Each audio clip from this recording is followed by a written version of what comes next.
Bonsoir à tous et bienvenue sur Monaco Info pour une nouvelle édition. Au sommaire, aujourd'hui, les plus belles images sportives de l'année récompensées lors des Sportel Awards. Des grands noms du sport étaient en principauté, dont un Français qui s'est fait un nom en NBA, Rudy Gobert. Le basketteur des Utah Jazz sera avec nous ce soir. Les explorations de Monaco à l'honneur dans une exposition à Paris au siège de l'UNESCO. Elle met en valeur la protection du patrimoine marin grâce à la recherche scientifique. Gilles Besséraud, directeur général de la Société des explorations de Monaco, nous en dira plus. Dans ce journal également, nous reviendrons sur le stage des cavaliers de la Fédération équestre de la Principauté de Monaco. Mais avant cela, le High Level Panel de la Fédération internationale de l'automobile pour la sécurité routière s'est réuni ce matin à l'Automobile Club de Monaco. Les leçons de la pandémie ont fait partie de l'ordre du jour. Vanessa Dessy vous en dit plus. C'est en 2015 que le High Level Panel a été créé. Ce groupe consultatif de haut niveau de la FIA a pour mission d'engager les secteurs publics et privés dans une impulsion nouvelle en faveur des actions de sécurité routière, notamment dans les pays en voie de développement. Au niveau des Nations Unies, mon rôle est de travailler avec les États membres des Nations Unies pour adresser mieux la sécurité routière. Dans la mesure où tous les ans, il y a 1 400 000 personnes qui meurent sur les routes, il y a entre 40 et 50 millions de personnes qui sont blessées avec des séquelles. 90% de ces chiffres se passent dans les pays en voie de développement, donc il faut agir. Et contrairement à d'autres pandémies comme le Covid-19 où on n'a pas le vaccin, pour la route on a le vaccin, c'est l'éducation, l'application des lois, le niveau des véhicules, le niveau des infrastructures routières et la qualité des secours en cas d'accident. Le président de la FIA plaide pour une révolution de la sécurité routière dans un ouvrage intitulé « Des millions de vies à sauver sur les routes du monde ». L'objectif est ambitieux. Jean Todt souhaite que les gouvernements de la planète prennent des mesures. Il y a une version anglaise qui était sortie en février, justement à l'occasion des réunions ministérielles à Stockholm. Et là, voilà la version française qui va sortir dans quelques jours. Et j'espère qu'elle vous apprendra beaucoup de choses et en tout cas qu'elle vous permettra à vous d'être également des ambassadeurs pour diminuer le nombre de victimes sur les routes dans le monde. Des millions de vies à sauver sur les routes du monde sera disponible en librairie dès le 19 novembre prochain. Nous rejoignons à présent Alexandra Pani pour le reste de l'actualité en principauté. Alexandra, bonsoir. Un mot était sur toutes les lèvres aujourd'hui. Bonsoir Émilie, vous avez raison, le confinement en France était le sujet du jour. Avec l'accélération de la circulation du virus, Emmanuel Macron prendra la parole ce mercredi soir pour annoncer les nouvelles mesures retenues pour nos voisins. Le confinement est évoqué dans les médias.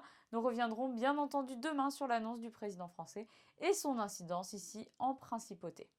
Cette réponse à présent du gouvernement princier aux employés du restaurant La Marée. Oui, on les a vus inquiets pour leur avenir. Le gouvernement a tenu à rassurer les employés sur la situation. Le propriétaire du fonds de commerce a décidé d'assurer la reprise des employés avec effet immédiat. Ils pourront ensuite bénéficier du CTTR dans la mesure où l'activité du restaurant est temporairement suspendue. Pour ceux qui se posent toujours la question de quel bac utiliser lorsqu'ils trient leurs déchets, la SMA vient d'éditer un nouveau guide, Alexandra. Jaune, vert ou gris, c'est parfois difficile de savoir quel bac utiliser. Pour ne plus vous tromper et devenir incollable sur la gestion des déchets, la Société monégasque d'assainissement vient de publier un nouveau guide pratique. Il est disponible sur le site www.sma.mc. Et puis un mot sur la cérémonie de remise des prix des Sportel Awards, Alexandra, qui sont les lauréats de cette année 2020. Ils sont 9 lauréats pour cette édition 2020. Ils ont reçu leur prix en présence de nombreuses personnalités amateurs et professionnelles du monde du sport. Parmi les prix attribués, celui de la découverte, remis à Pierre-Étienne Léonard pour Risque en cascade. Le prix de l'innovation est revenu au japonais Ryunosuke Osaka pour Virtual Fans. Et le prix du jury à Marc Sauvourel et Canal+ pour Out of the Rain. Merci Alexandra. De nombreuses personnalités du monde du sport ont d'ailleurs assisté à cette cérémonie des Sportel Awards. Nous étions hier avec la présidente du jury, la judokate Clarisse Agbenienou. Aujourd'hui, c'est un autre grand nom qui est avec nous ce soir. Il s'agit d'un basketteur français évoluant en NBA avec les Utah Jazz. Bonsoir Rudy Gobert. Bonsoir. Merci de nous faire l'honneur d'être avec nous ce soir. C'est un plaisir. Merci pour l'invitation. Rudy, cela a été une saison très particulière, mais quel début de saison, des statistiques impressionnantes et une première participation au All-Star Game. Une saison positive. Une saison positive parce qu'on a quand même, malgré les circonstances, on a quand même fait une grosse saison et après tout ce qui nous est arrivé, on est revenu et on a pu quand même jouer un très bon basket. Et c'est vrai que pour nous et pour tout le monde, ça n'a pas été une période facile. Mais c'est encourageant pour le futur.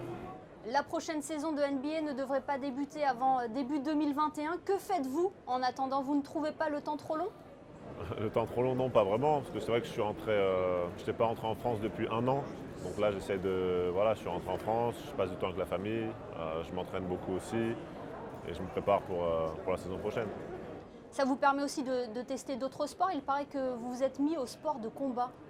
Ça fait plusieurs années que je fais de la boxe, mais c'est vrai que là j'ai commencé un petit peu le taekwondo il y a quelques mois et là je fais du jiu-jitsu brésilien. Donc j'adore découvrir de nouveaux sports et ça me permet aussi d'apprendre des choses que j'avais jamais appris avant.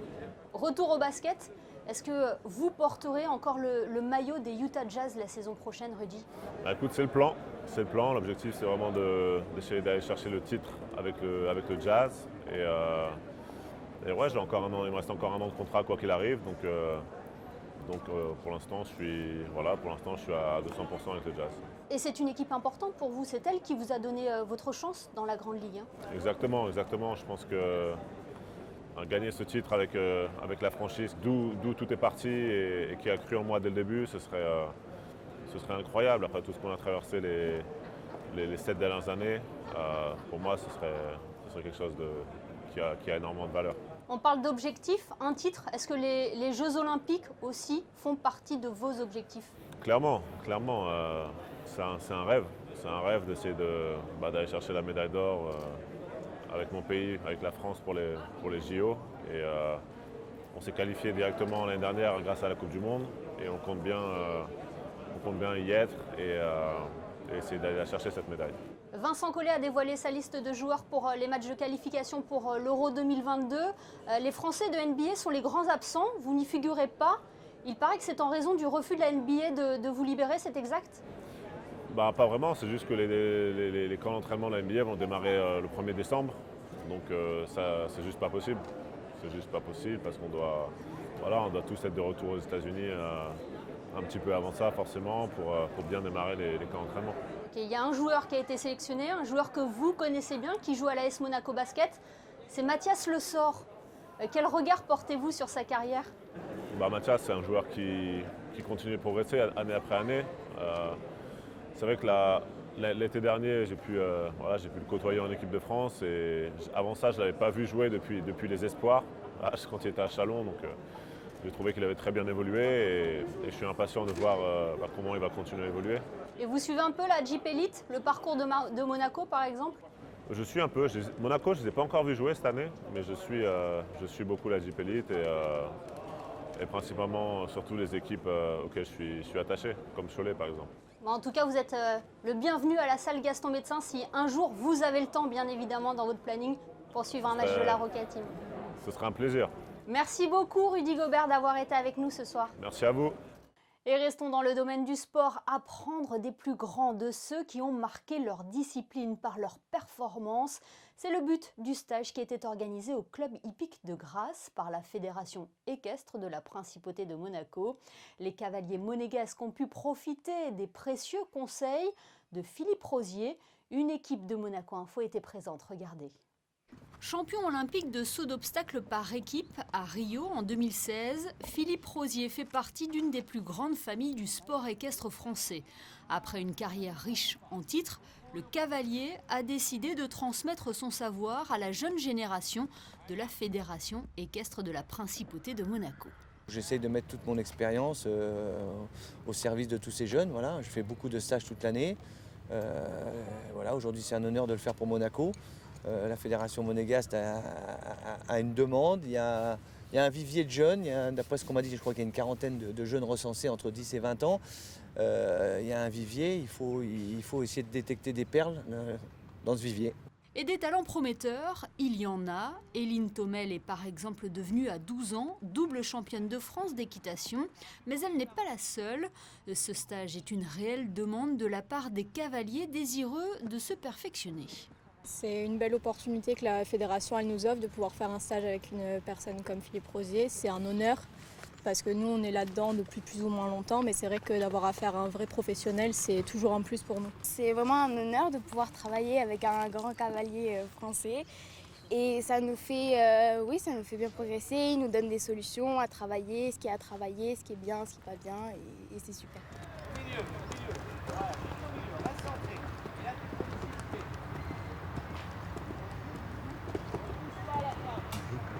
C'est là une belle école, je trouve, l'équitation, parce que ça apprend à être humble. Parce qu'on remet le compteur à zéro tous les jours. Tous les jours, on essaie de le comprendre, c'est un animal. Moi, c'est on m'a éduqué comme ça. Aime-le, comprends-le, et après, on le fera sauter.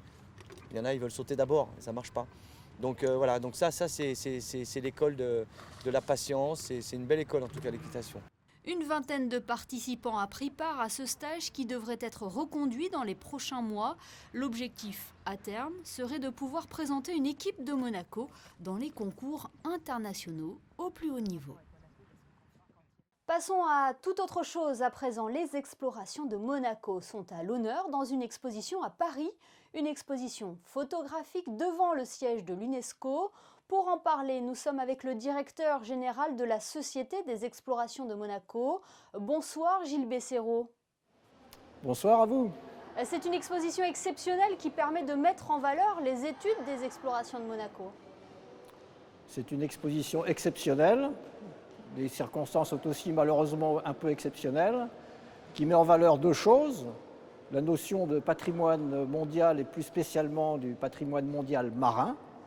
Et puis effectivement la contribution de la Principauté de Monaco dans ses différentes composantes à la préservation et à la protection durable de ces sites marins du patrimoine mondial. Alors 4 missions sont mises en avant, celles aux Philippines, en Colombie, aux Palaos et en Nouvelle-Calédonie. Qu'est-ce qu'elles nous ont permis d'apprendre? Alors 4 sites qui ont leur particularité. Pour un certain nombre d'entre eux, on a plutôt regardé les problématiques liées à la conservation des récifs coralliens, regardé comment ils résistent en particulier à des pressions anthropiques, donc dues aux activités humaines, telles que par exemple l'acidification. Donc, à titre d'exemple, on a regardé à Palaos un site où l'océan est naturellement plus acide qu'ailleurs, comment les coraux peuvent s'accommoder de ce milieu un peu particulier, de telle manière qu'on puisse ensuite, sur d'autres sites qui, eux, sont soumis à une pression nouvelle d'acidification croissante, comment on peut faire en sorte que les coraux puissent survivre et surmonter cette pression. D'autres enjeux sur d'autres sites, comme par exemple à Malpelo, mais aussi à Tubata, c'est de regarder comment de grands animaux, comme les tortues marines à Tubata, comme les requins à Malpelo, se déplacent, comment ils se comportent, comment ils vivent, comment ils se reproduisent, de manière à ce qu'on puisse adapter les mesures de protection vis-à-vis de ces espèces qui sont menacées par, là aussi, un tas de pressions dues à l'activité humaine. Alors sur quoi repose ce partenariat entre les explorations de Monaco et l'UNESCO? C'est un échange scientifique? Alors c'est plus vaste que ça. Ça repose d'abord, c'est dans le cadre d'un partenariat stratégique entre la Principauté de Monaco et l'UNESCO, l'ensemble de l'organisation, qui s'est décliné en particulier en fin 2017 par une convention particulière entre le gouvernement de la Principauté de Monaco et le Centre du patrimoine mondial de l'UNESCO, visant donc à apporter un soutien particulier au programme marin du patrimoine mondial. Soutien qui se caractérise d'une part par aider le Centre du patrimoine mondial à améliorer la gestion de ces différents sites, et puis d'autre part, assurer la mise en relation entre les projets des explorations de Monaco et les besoins de ces différents sites. Vous parlez des projets des explorations de Monaco. Sur quoi portent les missions des explorations en ce moment? Alors en ce moment, nous avons un grand projet qui est consacré à l'océan Indien occidental, une zone qui est comprise entre la Réunion, Maurice et les Seychelles. Grand projet qui était jusqu'à très récemment prévu au printemps 2021, mais que malheureusement les conditions sanitaires actuelles nous amènent à reporter au-delà de 2021, puisqu'on ne pourrait pas, dans les conditions sanitaires actuelles qui président à la mise en œuvre des navires océanographiques, réaliser l'ensemble des objectifs de cette mission, en particulier tout l'aspect collaboration, médiation avec les gouvernements, les écoles, la population en général dans ces deux pays, Seychelles et Maurice.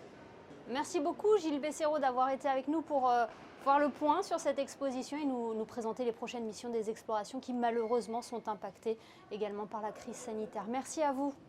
Merci à vous. On retrouve Alexandra Pagny. Alexandra, Monaco est engagée dans une tentative de record. Émilie, l'objectif est en fait de battre 12 records du monde de vitesse pour l'équipe Venturi. Rien que ça, une belle tentative pour célébrer de manière magistrale les 20 ans de l'aventure électrique du groupe monégasque. On revient quelques mois en arrière, ces célébrations devaient avoir lieu cet été sur le lac Salé d'Uyuni en Bolivie. Mais à cause de la crise sanitaire, le déplacement a dû être annulé. Et plutôt que de le reporter, le team monégasque a choisi une destination moins exotique certes, mais plus accessible, une piste de l'aéroport de Châteauroux. De vendredi à dimanche, le sextuple champion du monde moto, Max Biaggi, au guidon de la Vauxhall Wattman électrique, tentera donc de marquer l'histoire. Nous vous dévoilerons bien sûr les résultats dans une prochaine édition. Ce rappel à présent concernant les invitations pour les spectacles offerts à l'occasion de la fête nationale. Oui, Émilie, ce sera la semaine prochaine. Vous le savez, chaque année, la mairie offre des places pour un spectacle d'humoriste. Cette année, c'est Nora Hamzaoui qui se produira à l'Auditorium Régnier 3 le mercredi 18 et le jeudi 19 novembre. Pour les enfants, un spectacle est également prévu le mercredi après-midi. Pour récupérer vos places, il faut vous rendre à l'espace Léo Ferré pour les Monégasques et leurs conjoints le mercredi 4 novembre de 9h à 12h30 et de 13h30 à 16h. Pour l'ensemble des résidents, rendez-vous le jeudi 5 novembre au même horaire. Il faut vous munir de votre carte d'identité, carte de séjour ou livret de famille pour les enfants. Une seule place par pièce d'identité sera délivrée, attention. Et pour les retardataires, il est trop tard pour Halloween au parc Princesse Antoinette. Oui, toutes les places ont été réservées pour le grand jeu d'Halloween samedi. En raison de la crise sanitaire, les places étaient limitées cette année. Autre succès à noter, la conférence de Christian Loubet à la Maison de France, prévue ce jeudi autour du peintre Toulouse-Lautrec. Elle affiche également complet. Et enfin, Alexandra, quelle est la tendance météo pour la journée de jeudi ? Émilie, il fera beau jeudi. Le soleil sera au rendez-vous malgré quelques légers nuages. Les températures continuent de remonter avec 17 degrés d'annoncés. Le soleil se lèvera à 7h01 et se couchera à 17h26 précisément. Demain, vous fêterez les Narcisses. Merci Alexandra et merci à vous de nous être fidèles chaque soir sur Monaco Info. Demain, nous reviendrons sur les mesures prises en France pour faire face à l'épidémie de coronavirus et l'impact qu'elles vont avoir en principauté. On se quitte en images sur des scènes de vie dans les rues de Monaco. Photo signée Michael Alizzi et Stéphane Dana. À demain sur Monaco Info.